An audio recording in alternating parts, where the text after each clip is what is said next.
Bonjour. Bonjour. Vous vous appelez comment?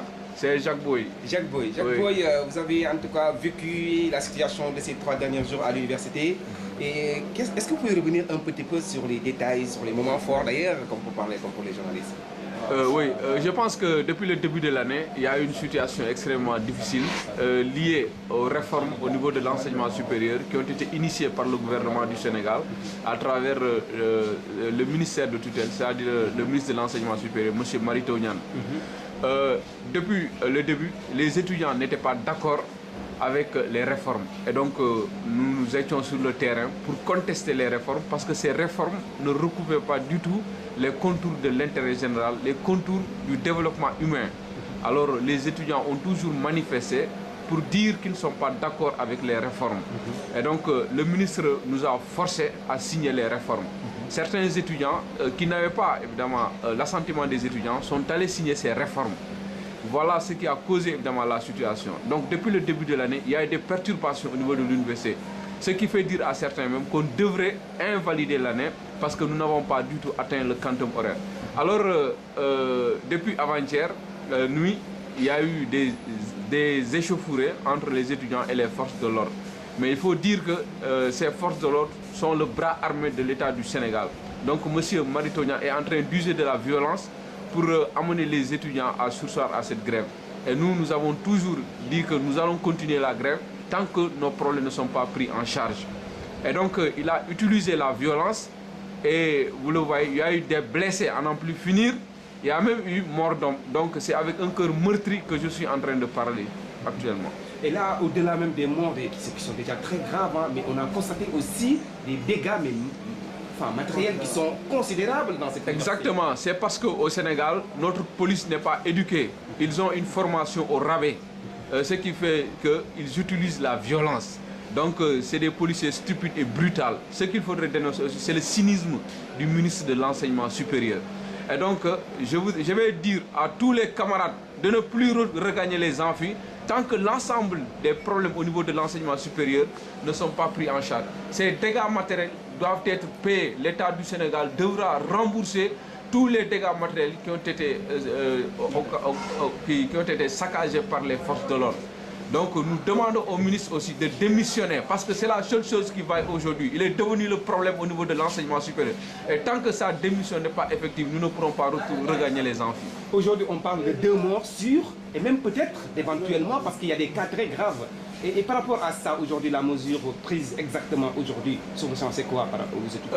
Je pense qu'il faudrait d'abord trouver un consensus avec tous les étudiants dans toutes les facultés pour que nous parlions tous le même langage et aller ensemble à des négociations. C'est comme ça seulement que nous parviendrons à obtenir gain de cause. Je voudrais rappeler aussi un fait, c'est qu'en 2000, il y a eu la mort de l'étudiant Balagaï. Et c'est à cause de cela que l'État du Sénégal, en l'occurrence le président Abdoulaye Wade, avait décidé en son temps de la généralisation des bourses. Il avait aussi décidé de diminuer le ticket au niveau des restaurants et l'accès à la restauration de tous les étudiants.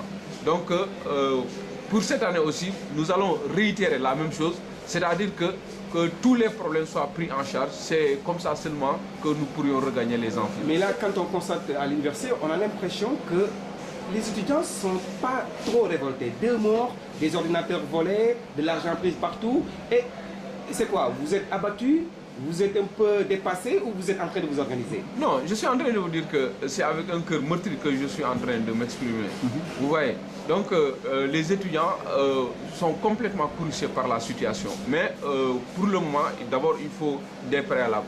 Ces préalables, c'est quoi? C'est de s'organiser, trouver une plateforme commune qui concerne évidemment l'ensemble des étudiants au niveau de la faculté. Mais il faut dire que ce matin aussi, nous voulions nous déplacer pour aller à l'hôpital principal pour assister à la levée du corps de notre camarade. Mais arrivé au rond-point Médine, nous avons trouvé là-bas une meute de policiers qui ont encore une fois de plus utilisé la violence. Et finalement, nous étions obligés de rebrousser chemin pour retourner au niveau de l'université. Mais pour le moment, nous allons prendre le temps de la réflexion. Et après réflexion, nous allons essayer de voir qu'est-ce qu'il faudrait faire. Mais je voudrais aussi rappeler un fait, que le ministre voudrait user de stratagèmes pour amener les étudiants, encore une nouvelle fois de plus, à perdre le combat. Et cette fois-ci, nous ne sommes pas du tout prêts à perdre le combat, quitte même à ce que l'année soit blanche ou invalidée. J'ai une question. Parfois, je ne sais pas si vous êtes au courant, d'or, les gens, ils ont réussi par rapport à cette stratégie que vous parlez, à dénigrer les étudiants. Est-ce qu'aujourd'hui, vous avez un combat de communication, d'information, pour dire aux gens qui sont dehors que ce qui se passe ici, c'est aussi pareil peut-être en Palestine parce que vous êtes opprimés? Est-ce qu'il y a une communication par rapport à tout ça? Il faut dire que la communication est défaillante.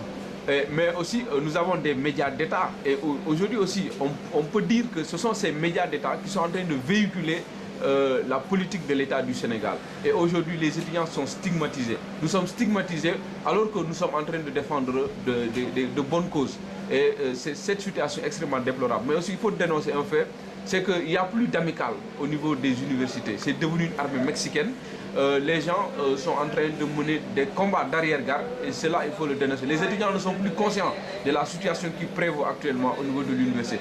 Donc nous sommes une jeunesse complètement déboussolée et cette situation, nous devons en finir le plus rapidement possible. Les gens doivent être hautement consciencieux pour pouvoir prendre en charge l'ensemble des préoccupations auxquelles nous sommes confrontés. Et vous pensez que cette situation que vous partagez, dégradation, meurtre, va créer une solidarité entre vous? Je le pense très sincèrement, du fond du cœur. Et nous sommes en train, en tout cas, de peaufiner des stratégies pour essayer de mettre les étudiants autour d'une même plateforme revendicative. Mais nous n'accepterons pas d'être, ou bien que les politiciens viennent ici à l'université pour caporaliser le mouvement étudiant. Cette fois-ci, nous ne l'accepterons pas. Et nous allons tout faire, en tout cas, nous allons user de la réflexion pour essayer de venir cette fois-ci à bout de l'autorité. Parce que depuis le début de l'année, Mary Teuw Niane n'a pas réussi à mettre en place des réformes de manière adéquate. Et ce qu'il faudrait faire, c'est la démission du ministre le plus rapidement possible, sinon nous n'allons pas regagner les amphis. Je pense que c'est le mot d'ordre le mieux partagé actuellement au niveau de l'université. Merci à vous, c'est gentil. On y va.